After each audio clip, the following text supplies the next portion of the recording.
Hi friends, आज हम लोग पढ़ेंगे मूल कर्तव्य। तो मूल कर्तव्य का उल्लेख मूल संविधान में नहीं था।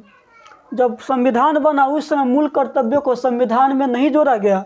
बाद में 1976 में मूल कर्तव्य को संविधान में जोड़ा गया। मूल कर्तव्य को संविधान में जोड़ा गया। संविधान में जोड़ा गया।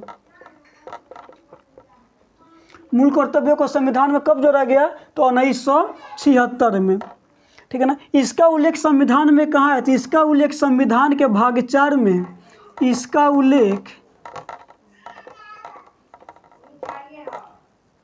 उल्लेख संविधान के भाग 4 में।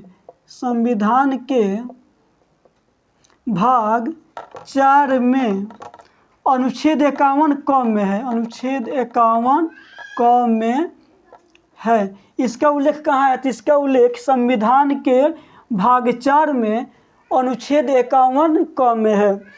मूल कर्तव्यों की संख्या 11 है। मूल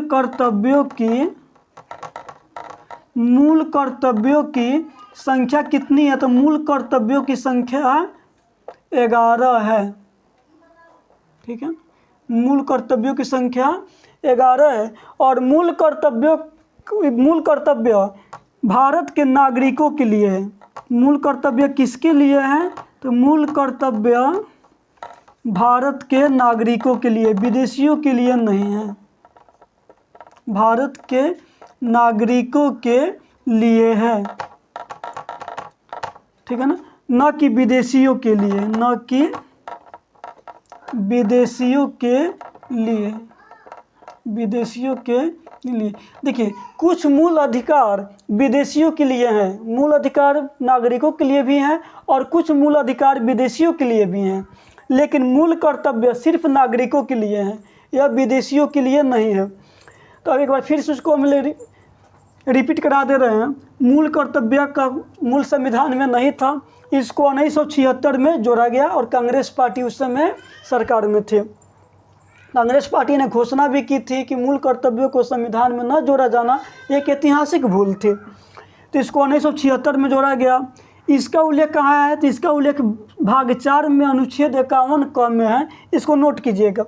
और मूल कर्तव्यों की संख्या कितनी है? तो इसकी संख्या 11 है। और यह सिर्फ भारत के नागरिकों के लिए है, या विदेशियों के लिए नहीं है। जबकि कुछ मूल अधिकार विदेशियों के लिए हैं, लेकिन मूल कर्तव्य विदेशियों के लिए नहीं है, यह सिर्फ भारत के नागरिकों के लिए है। आप मेरे चैनल पर नए हैं तो सब्सक्राइब कीजिए, लाइक कीजिए, कमेंट कीजिए, शेयर कीजिए। Thank you.